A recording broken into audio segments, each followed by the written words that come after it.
Lady Eustace. Mrs. Bonteen, dear. Trim as a May morning. And how is your dear husband, Mr. Emilius?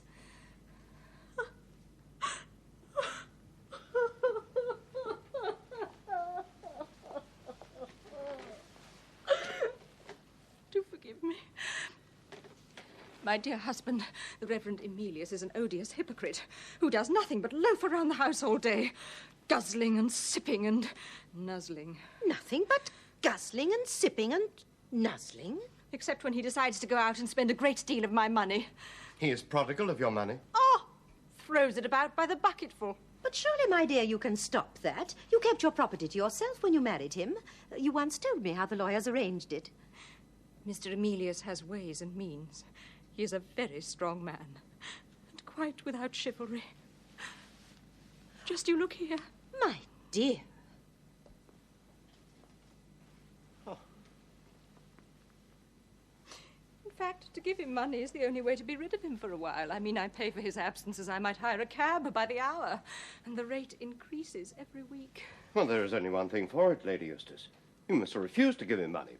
Tell him to earn it for himself. And if he grows violent and abusive, well, you must have recourse to the law of the land. Yes, you are quite right, Mr. Bonteen. It cannot go on. Oh, how comforting it is to have so wise and understanding a counsellor. Well, I've a lot on my mind just now, Lady Eustace, but I'm always yours to command. You have a noble husband, Mrs. Bonteen. How grand it makes me feel to be receiving advice from the next Chancellor of the Exchequer. Oh, well, that's not quite settled yet. But surely Mr. Palliser must resign now that he's Duke of Omnium, and who else could do the work but you? Well, certainly Palliser must resign, but Mr. Gresham has asked him to take all the time he desires to set things in order for his successor. And that successor must be you. Oh, as there is justice in heaven, Mr. Bonteen, I know that your endeavours and merits will soon be rewarded. Thank you.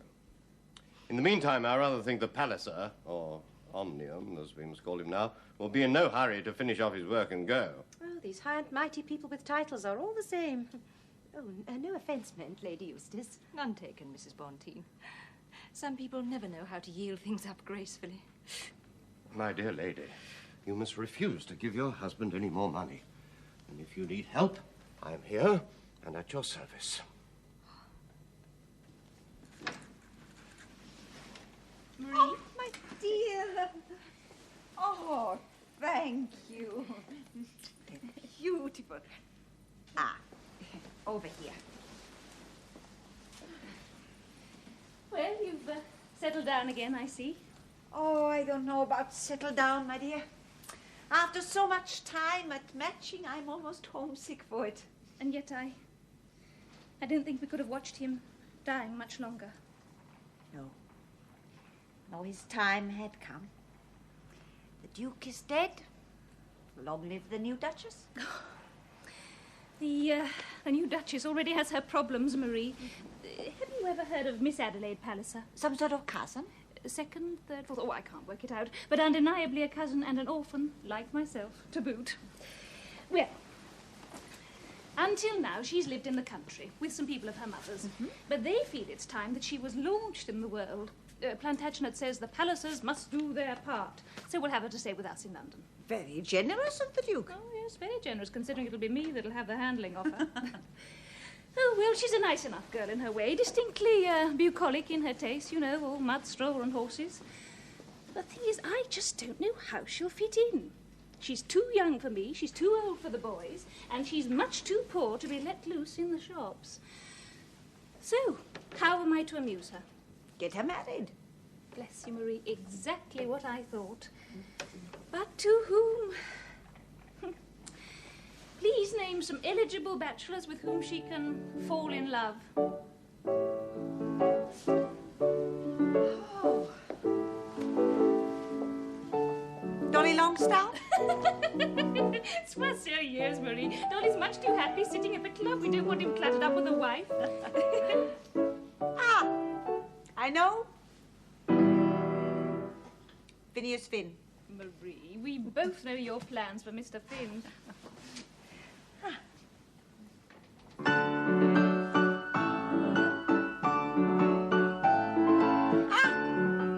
I have it. Lord Fawn.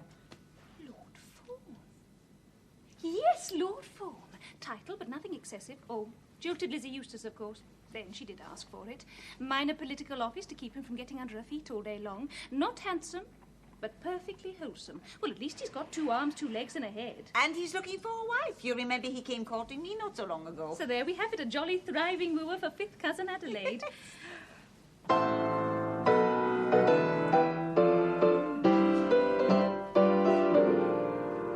here's Mr. Finn. Well, I must be off, Marie, and order some nightshirts for the boys and start spreading the ground bait for Lord Fawn. Hail and farewell, Mr. Finn. Oh, so fast away, Your Grace. Old friends, Phineas, will still call me by my old name. Yours to command, my Lady Glencora.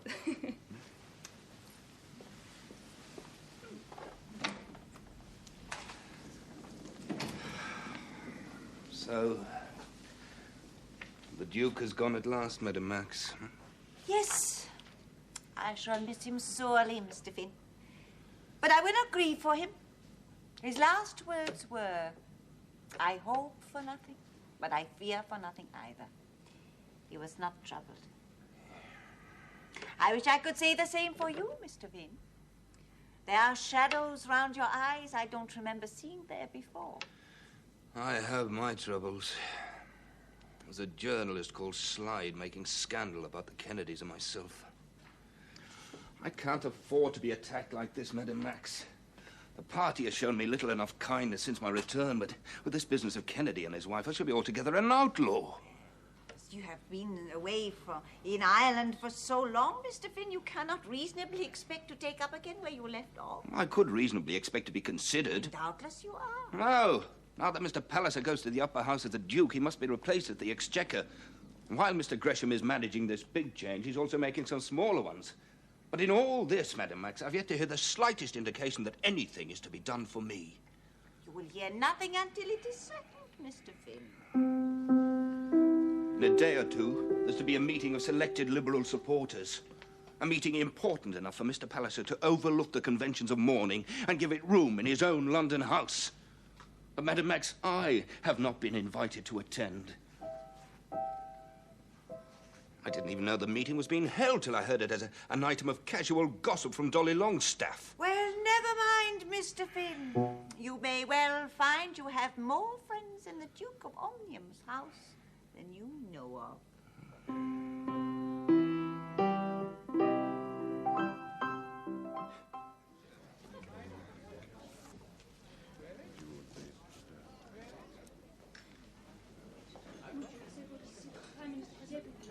Very good, Your Grace. Well, part is in one of its bustling moods, I see. Is something really radical to be attempted at last? Oh, no, no, my dear Duchess. Nothing as blood-curdling as that. Oh. Well, what's afoot, then? We have to consider who is to replace your husband at the Exchequer, for one thing. It's cruel that you can't leave him there. Absolutely cruel. He can have all the time he wants, within reason, to round things off. But then, I'm afraid he'll have to go. Auntie. We are arranging for him to become Lord Privy Seal and retain his seat in the cabinet. So he'll still be at the centre of affairs. Good. Yes.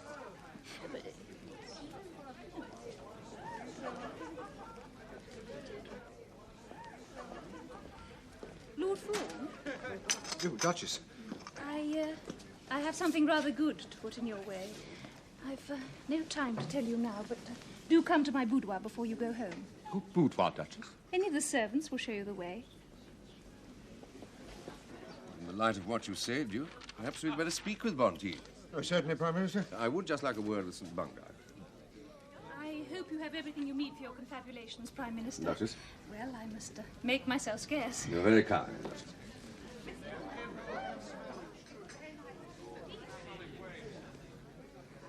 One thing I can tell you, you'll have no difficulty with Phineas Finn over his establishment. Both he and I mean to vote with the party on the grounds that Daubeny is the wrong man for the job. Are you sure, Monk? Finn tacks about like a weather vane. Oh, does he indeed? Well, he simply isn't reliable. Very indiscreet down at Tankerville during the election. Now, I don't need to remind you of the trouble that he caused out Irish rights a few years back. You don't need to remind me. I helped him cause it. Oh, Mr. Bonteen, the Prime Minister would like a word with you. With pleasure, Duke. Excuse me. I'm hoping to have a word with him myself. If you could spare the gentleman, I'd greatly like to see you upstairs. I understand, Bonteen, you have some knowledge of the industry on the continent. I do, Minister. There are those who say that we must expect serious competition from that quarter in a few years' time. Perhaps even no, particularly from Germany.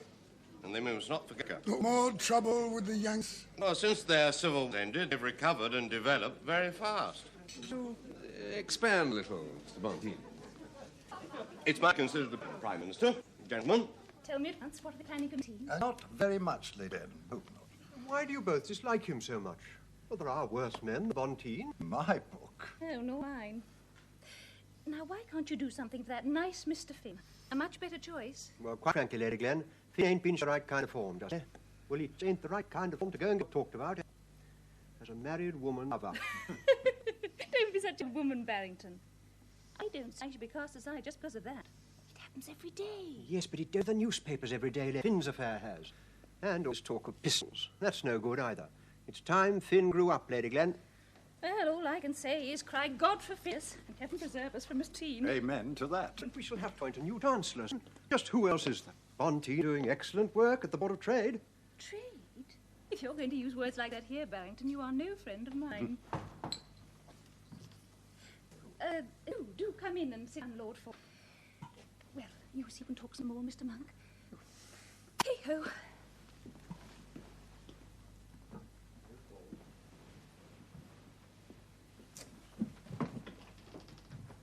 The Duchess seems to have rather a full program this evening. She's a sight too fond of sticking her fork into other people's dinner.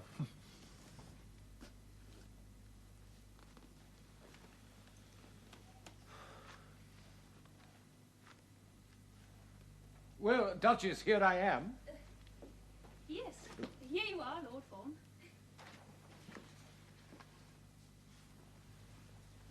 I hope you're not missing anything of interest below.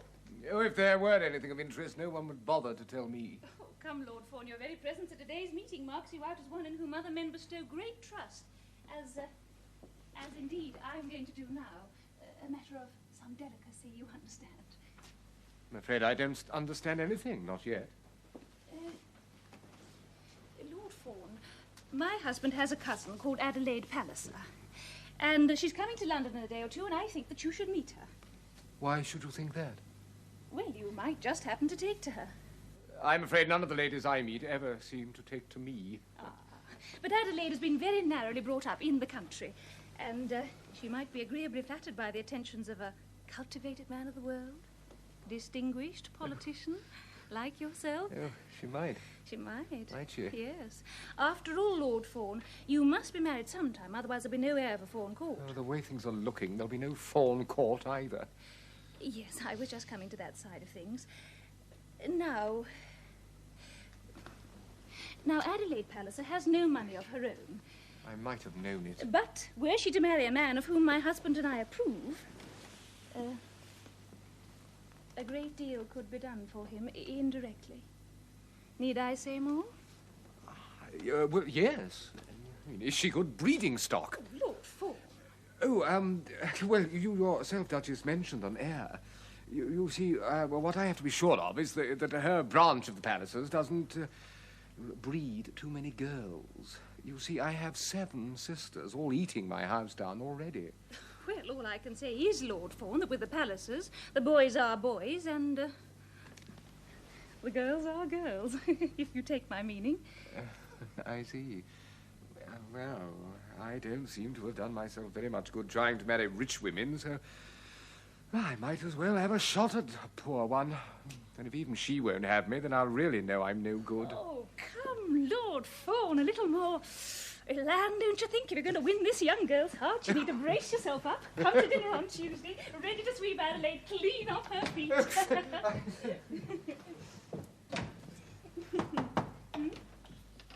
Oh, Lord Fawn. Hello, Finny. Not at Park Lane at the big Liberal powwow? Not asked, Dolly. Well, there you are, you see. There's been all this chatter, and you know how respectable politicians are. Never mind, old fellow, it'll pass. They tell me that Kennedy's been taken up to Scotland by his cousin, mad as a March hare. Well, the walls of Loch Linter are thick enough to muffle his row. Yes, but this row ain't easily muffled, Dolly. Not with Quintus Slide stirring it up. No, I suppose not. He talks about a shot being heard that Sunday morning and me leaving Kennedy's house in a hurry. Then he goes on. It now falls to us to inquire why the police were not summoned at the time, or failing that, why some report or explanation was not made to them at a later date by Mr. Finn.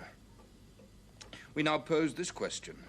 Since when have members of Parliament been exempt from the common duty to obey the law of the land? See, it's not an easy question to answer, Dolly. Perhaps it would have been better if you had called the police. And put that poor wretch in charge. It was me Kennedy shot at, Dolly. If I didn't care to complain, why should Quintus slide? Well, he can't go on about it forever. People will get sick of it. Not if there's a new installment. Why should there be? Now that Mr. Kennedy is confined at Loch Linter, Lord Brentford feels it's safe to bring Lady Laura back to London. They shall be here any day now. And Slide will say that she's come back to see you, now that her husband's safely out of the way. That's about it, Dolly. Ah, Finn. Longstaff? Sorry not to see you at Park Lane. You missed an interesting evening. Oh, really? What was decided? It was decided, amongst other things that don't concern you, that the party must go all out to oppose Daubony's measure on disestablishment. That had already been decided. Yes, but we had to discuss possible treachery on the part of some of our junior members. The sort of people who sometimes see fit to vote against their own party. Any man of spirit will occasionally vote against his own party. And you, Finn, shall you vote against us over this? You have done before, you know. Whatever I may have done before, in good company and with a good conscience, I've made it quite clear that now I intend to support the Liberal Party in its stand against Mr. Daubony's proposal on disestablishment. Very good of you, I'm sure. Especially as it means that you'll have to eat all the promises that you've made down at Tankerville. I made no promises at Tankerville. I merely spoke a few words, as I was asked by my constituents to do, on the political principle of the thing. Very fine and large. You're a great one for principles, ain't you, Finn? Personally, I prefer men who can be trusted in practice, not to scuttle the ship.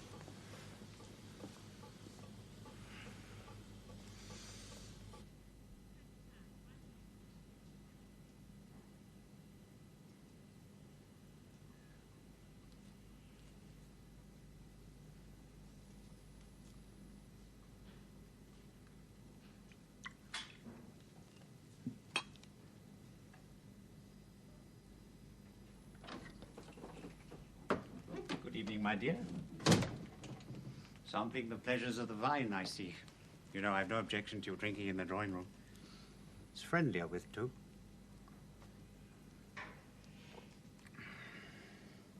Just came in here to tidy myself up.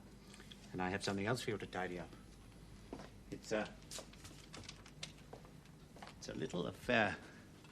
A little affair of my own. If you'll just, sign there, would you? What is it? It's a bill of acceptance. What is that? It means that I collect some money now from this kind gentleman in the city and that you pay it back later. If I can't. In this case, in 3 months. Plenty of time, you see, to make arrangements. But it's for £800. Quite so, my dear. I didn't know whether you had that amount clear at the time, so I'm doing it this way, instead of asking you to draw a cheque. Ain't I considerate, husband? Would you expect me to sign this impertinent thing and pay you £800 in 3 months' time? Or sooner, if you'd prefer. You'd pay less interest that way. I'll sign nothing and I'll pay nothing. Now, Lizzie. You snake. You vampire. Oh, Lizzie. Don't you Lizzie me, you thieving, lying Jew. Oh, dear.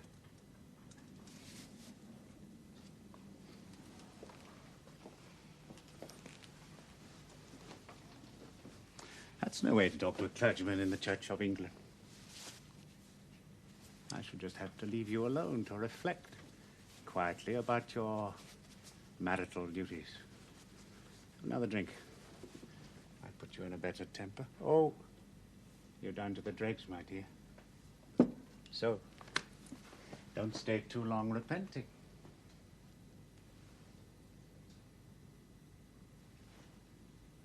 And when you've decided to do as God commands and obey your rightful spouse, just give me a call. I'll come and let you out.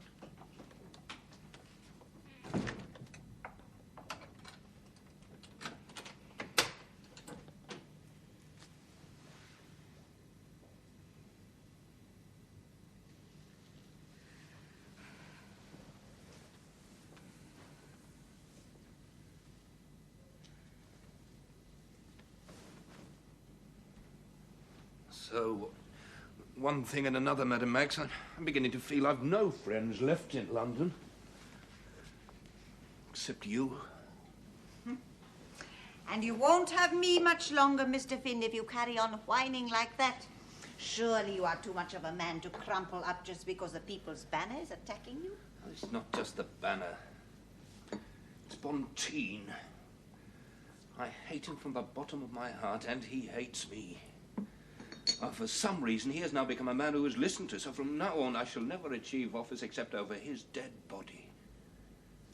Are you sure you will receive no place in this reorganization of Mr. Gresham's? As sure as I possibly can be without asking Gresham to his face.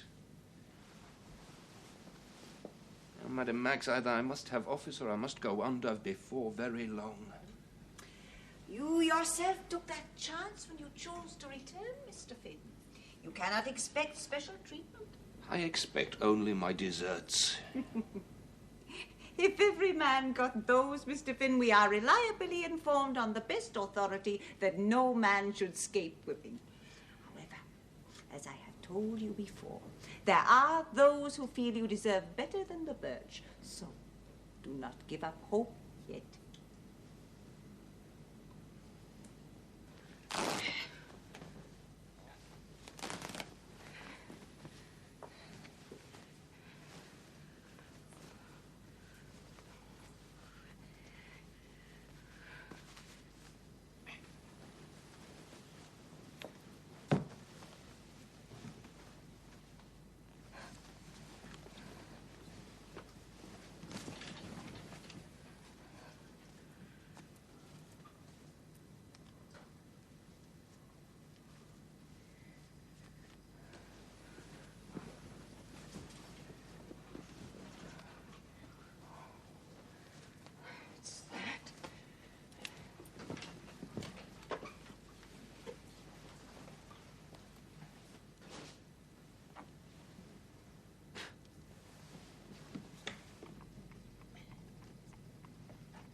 The difficulty is, of course, if we do change to a system of decimal currency, that the result might very well be inflationary.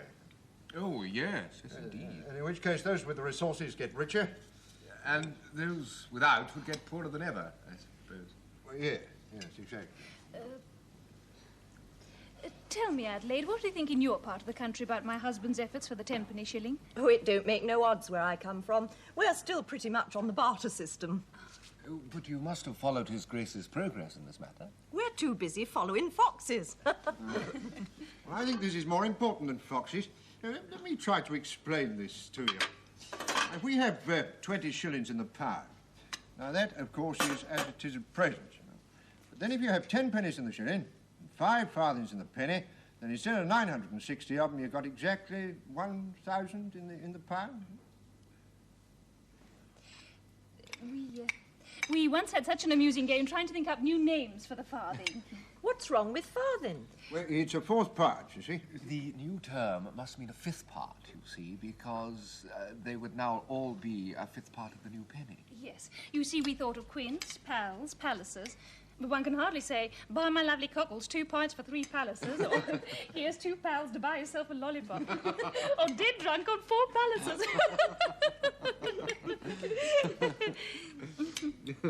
Well, can you? So, can you think of a good name for them, Adelaide? There you are, Miss Palliser. Now, try what you can do. What about pistols? Well, it's certainly succinct. I don't quite understand, my dear, what possible connection there can be with the term and the coin of the realm. Look here. You want a name that suggests a fifth part, right? Yeah, that's right. Well, pistols is the name we country folk have for the 5th leg of the stallion. But just what are you now going to do, Lady Eustace? Well, I have come to you for shelter, Mrs. Bonteen, dear, in the hope that you and Mr. Bonteen will know what is to be done. You must be frozen. You say he actually imprisoned you? Threatened to starve me to death unless I signed a paper giving him £800. Sit down, my dear. But you didn't sign. Excuse me. Sign? Oh, no. You were very brave, my dear lady. Very, very brave indeed. Well, the thing is quite clear to me. The man is cruel and rapacious and even criminal in character. There's no question of your going back there. But wherever you are, you must have protection. Can you not stay with friends, my dear? Well, You shall stay here, Lady Eustace, for as long as you may find it desirable to do so. Necessary to do so. And I will see what is to be done about the Reverend Mr. Emilius. oh, thank you so much. You are both so generous. One little difficulty, however. What about your things, Lady Eustace? You do not appear to have much luggage. Oh, I escaped only with what I have on my back, and luckily, Mrs. Bonteen, with my checkbook. If you could manage to accommodate me with a few basic garments for a day or so until I can send to my castle in Scotland for all that I need. Perhaps it might be best, my dear, if you went and stayed there yourself. A castle sounds very reassuring. Lady Eustace must have friends about her, my dear, as you said. Perhaps when this unhappy business is over, Mrs. Bonteen, you and your husband would be my special guests at Portray Castle. Well, that would be very nice, I must say. But first things first. The immediate problem is to take action against Emilius and ensure that never again does he trouble Lady Eustace. My dear Lady Glen, I fear Mr. Finn is in a very, very bad way. He came to me last night. He almost crawled on the floor before me. In adoration? Alas, no. In chagrin at his party's neglect of him. Oh, what's become of that Irish buoyancy? Well, what there was has been punctured by the People's Banner and now finally deflated by Mr. Bonteen. So, what we need to do is pump some air back into Mr. Finn. As I see it, yes. And the air he needs is applause. Say rather, esteem? Esteem. And esteem comes from office. Well, I am doing my best for him, Marie. If all else fails, I've got one card up my sleeve. It'll be a very tricky one to play, so I shall keep it until there is nothing else left. Yes, Lady Glen? Well, it occurs to me, instead of re-inflating Mr. Finn directly, one might do better to deflate Mr. Bonteen, thereby removing the enemy and leaving some spare esteem floating around for Mr. Finn. Dangerous game, Duchess.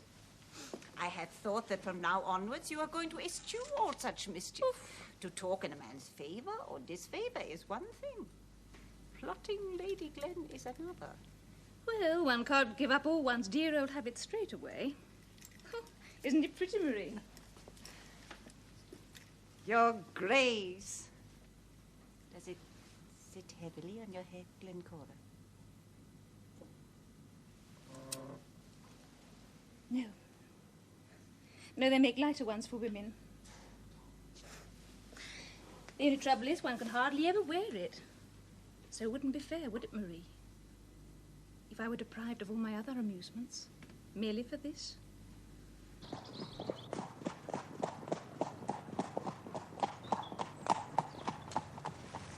Later this afternoon, Miss Palliser, I thought you might enjoy a visit to Westminster Palace.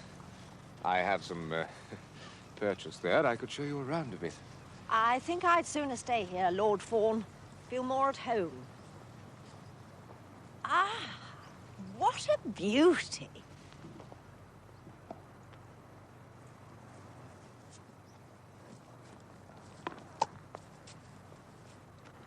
Afternoon, Fawn. Good afternoon, Maule. This is Mr. Gerard Maule, Miss Palliser. Miss Adelaide Palliser.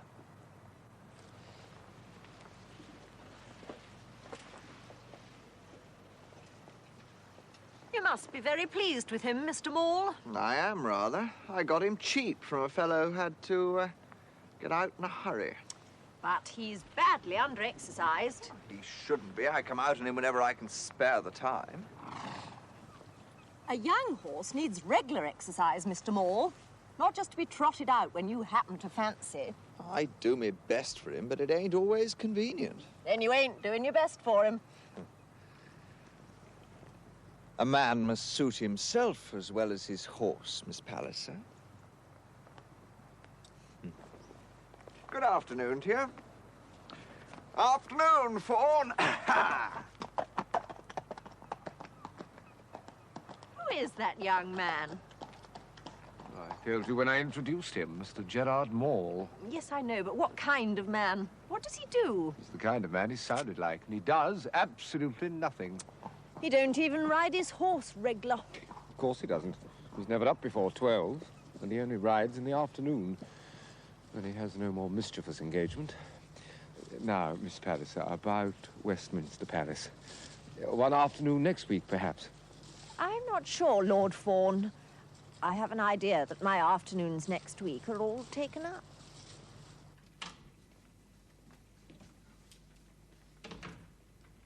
Very good to see you again, my lord. You must be very pleased to be home again. Home? I shall never feel at home again in my life.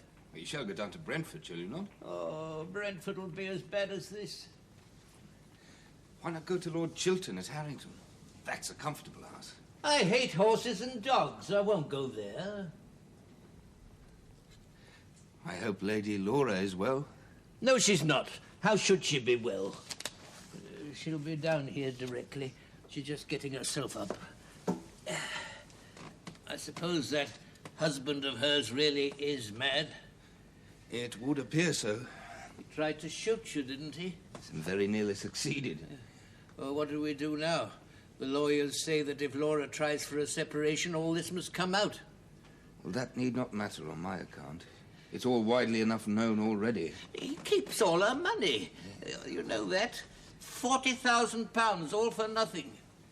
Well, the money was settled, I suppose. On her children. Of course, it comes back to her if he dies first. But madmen never do die. They have nothing to trouble them, so they live forever. I think there is a great deal troubling Mr. Kennedy, Lord Brentford. I'm glad to hear it. In the meantime, she doesn't get a penny of her income, not one penny. Phineas. Yes, well, I'm feeling rather tired. I think I'll have a rest before dinner. Though what sort of dinner they'll put up, I hardly dare to think.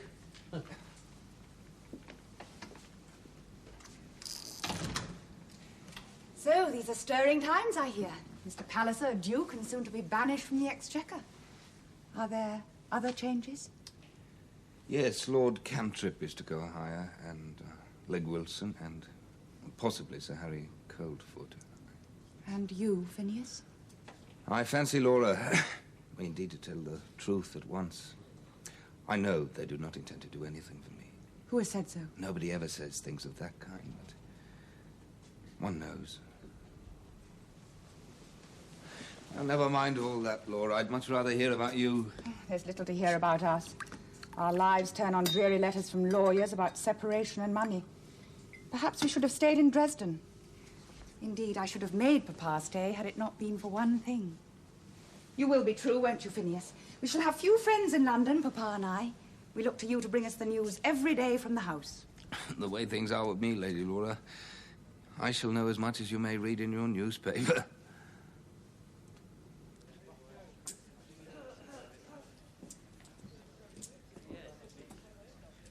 I say, Fawn, that Palliser girl I saw you with in the park, how long's she up in London? I think that is between her and her hostess, the Duchess of Omnium. I should have thought she'd been happier in the country. Good girl with horses, though a bit strict for my taste. Your taste, sir? You have none. What do you know of her, Dolly? Distant cousin of Planty Pals, come up to London to be shown about. Not much else, except she ain't got a bean of money. Something about her, there. And she does know a horse when she sees it. I wonder I've never seen her riding. She goes out before breakfast, Gerard, like the good country girl she is. So you'll have to get up early if you fancy a ride with her.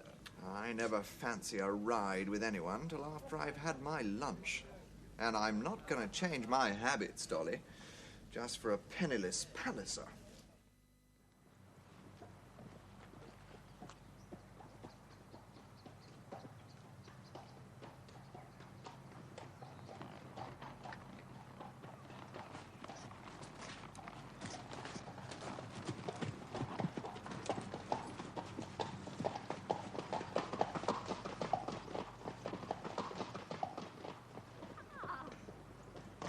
Afternoon, Mr. Maule. Let's see now, Miss Palliser, ain't it? The young lady that insists on regular exercise for horses. Certainly I do. What's more, Mr. Maule, they should take it in the morning. They prefer it then. Then why are you taking it in the afternoon? Well, I ain't a horse. But your horse is a horse, and you say one should always do what they prefer. Horses like a change now and then, Mr. Maule, like men and women. Your horse would like a change to the morning. Then I shouldn't have met you, should I? As you've changed to the afternoon. There you go again, Mr. Maule, thinking of anything but your horse.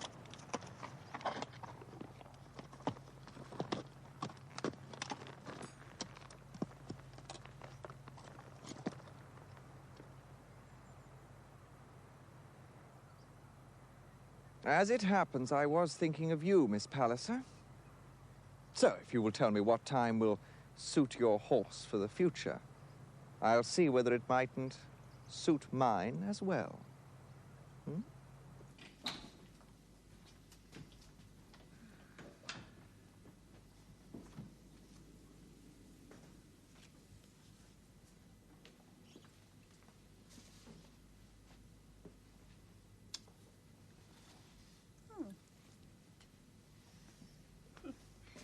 There's a right old game of musical chairs going on at Whitehall at the moment. Oh, right old game.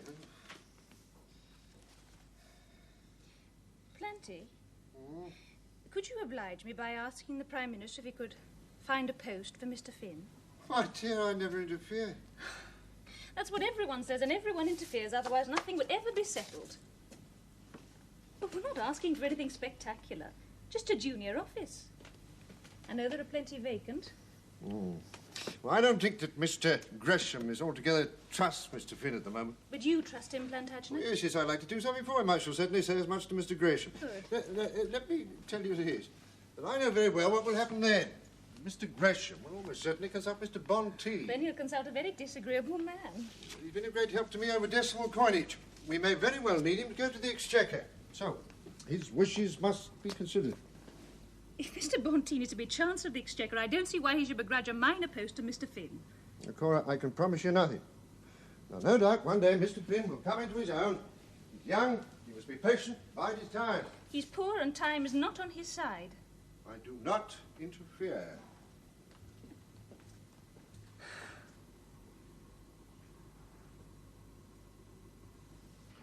The lawyers and I have now consulted in full, Lady Eustace, and what it comes down to is this. Your first possible course is to buy off Mr. Emilius by allowing him a half of your income. Now, if you do this, he undertakes never to see you again or to press any further claims as your husband. Half is rather a lot. But you would be rid of him, my dear. You could leave here and go about in safety. Or, Lady Eustace, if you don't want to pay him the money, then you have a second course open.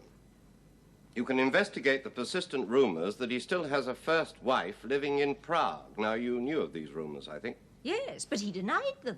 And his word is worth nothing. And it was rather naive of you, my dear, to believe in it. Be that as it may, if bigamy can be proved against him, then you are, of course, quit of him altogether. Then that's the ticket. The investigation, I need hardly add, will cost money. But when it is done, it'll all be over for good. If we succeed, and of this I have good hopes. In the meantime, when Mr. Emilius finds out what we are doing, it will put him in a very dangerous mood. But you will protect me, Mr. Bonteen. I will do more than that. You will be safe here in my house. I have influence, of course, to ensure that. And having ensured it, I myself shall go to Prague. Oh, Mr. Bonteen, oh, my true knight. And start the search for this wretched woman. But it must be done soon. As any day now, I expect to be called to the Exchequer, and then I shall have graver affairs to attend to. Well, other grave affairs to attend to. Then pray, Mr. Bonteen, go at once. I shall go at the first possible moment.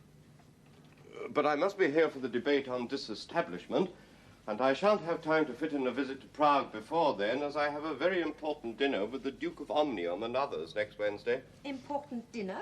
Very. It is then that I expect to be told the date on which I am to assume office as Chancellor. That is all very well, but why have I not been invited?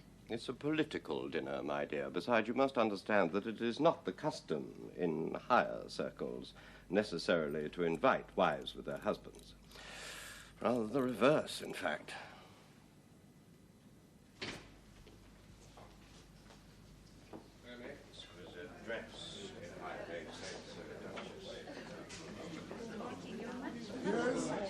Imitation.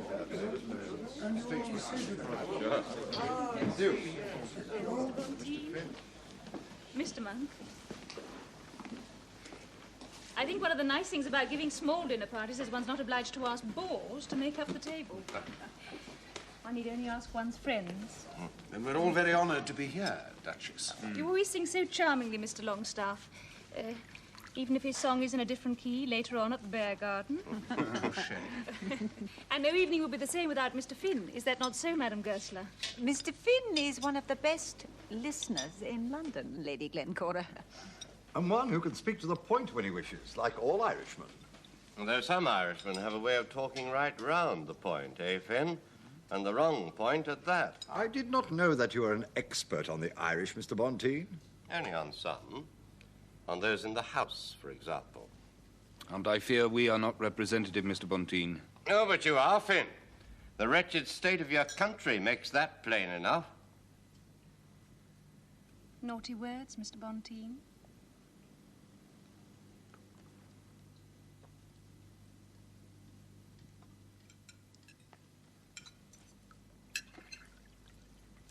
Tell me, what steps would you take to cure the ills of Ireland? The ills of a country can only be cured, Duchess, by sound financial administration. You must have honest and competent men to manage the funds. But first, you must have funds to manage. Quite right, Mum. Quite right. And to get the funds, you must have a product. In short, Ireland needs a product. Oh, you sum it up both neatly and forcefully, Mr. Bonteen. But surely it is up to Ireland herself to find the product. You gentlemen in the Cabinet can do much, I know. Not actually in the Cabinet, Lady Glencora. Not yet, Mr. Bonteen, but I think we can take that for granted.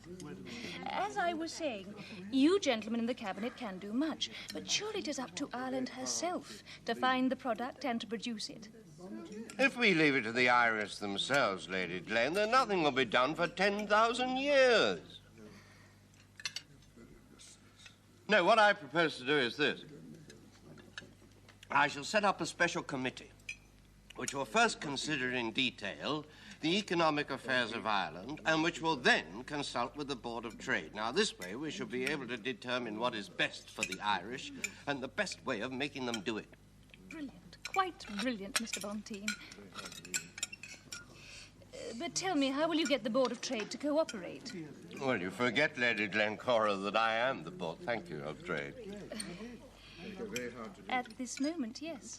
But by the time of which we are speaking, you will perhaps have left it for higher things. The board will not have forgotten me, I think, and it can hardly refuse to cooperate with the Exchequer. And the Irish, Mr. Bunteen?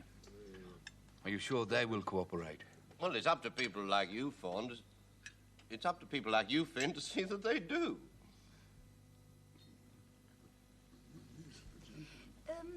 What men have you in mind for your committee? I propose to bring in with me Parrish, Weatherby, and Poston in junior positions, and to obtain a rather more ample place for Ford Lawn. You mean you Lord want... Fawn. You mean you'd like these men to take some of the load while you carry on with the decimal coinage for Palliser? The decimal coinage will, of course, have a place in our affairs. But it will not be my way, Lady Glencora, to confine myself to pursuing the policies of the previous Chancellor, much though I respect him. No, what I propose... No. Lady Glencora, I must strike out a new line for myself. Several new lines, in fact. This Irish business is only one venture amongst many. No, it is my considered intention to conduct a full inquiry into the organization of our major banking houses, to say nothing of the stock exchange and the acceptance markets. I shall also investigate bucket shop money lending. The truth is, Gresham, I feel that you were going much too fast in regard to Mr. Bonteen. But I understood that Palliser wished it. Oh, Mr. Bonteen has always had certain gifts of intellect which would fit him for the Exchequer, but... Well then, Duke? The man himself, suspect. Just let the whole thing go to his head before it is even settled. He has been given good reason to think that he will get the Exchequer. Almost everything short of an absolute promise. Even so, he presumes too much. Yes, although I doubt it, he's a very useful man. I don't think he has quite that quality which one would wish to find in a member of a cabinet. You mean, Duke, that he ain't bred for it? I mean, that among other things, Mr. Bonteen has conceived an irrational hostility for a young man whom we all know, Mrs. Phineas Finn. Now, on balance, I think that Mr. Finn should be given some small encouragement now. Mr. Bonteen, irresolute against it. But you can hardly suggest, Duke, that just because Bonteen would deny a place to Finn, we should deny the Exchequer to Bonteen. Well, I do suggest that Mr. Finn would adorn a low post better than Mr. Bonteen would adorn a high one. At least Finn has manners. The ladies appreciate them, I understand. Some more than others, it seems. Yes, he also has intellect, a very swift powers of assimilating new knowledge. And new ideas to go with them, Duke, which don't always make for loyalty, Prime Minister. Precisely. I understand that he very nearly backed Daubeny on disestablishment against his own party. Oh, Finn has decided to run straight about that. I'm pleased to hear it. My point is that he should never have considered doing else. Oh, well, he listens to Monk, you know. I desire that he should listen to us. Very well, Gresham. You think that Finn should be given longer to show his loyalty before being given office. And I don't think Palliser and I would quarrel about that. But we do most seriously quarrel with the idea of Bonteen as Chancellor. Yet it was Palliser, Omnium, I should say, who virtually proposed this. I do assure you, Prime Minister, I've had every reason to change my mind. The man is unstable. In other words, he ain't bred. If I nevertheless say, Omnium, that Bonteen is my own choice? Then, regretfully, both His Grace and I must decline to serve any further on your cabinet.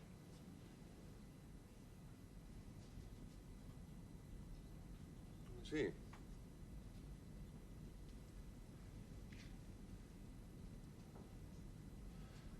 Rule out Bonteen, Duke, and the field is very thin. Plinlimmon. Good man, although without experience of financial affairs. Legg Wilson. More of a treasurer than a chancellor. Oh, steady and accurate, but he was a competent financial secretary. A very qualified recommendation. Better Mr. Slow and steady than a damned inflated pig's bladder bouncing about. Strong words, Duke. And meant to be. Very well. concerning Bonteen, since both your graces insist, I shall be wise to oblige you. Legge Wilson as Chancellor will at least count up the money, right? Bonteen had better stay at the Board of Trade, and therefore outside the Cabinet. He'll be very put out, I fancy. May console himself by reflecting that nothing whatever is to be given to Phineas Finn. At any rate, not yet. Now, gentlemen,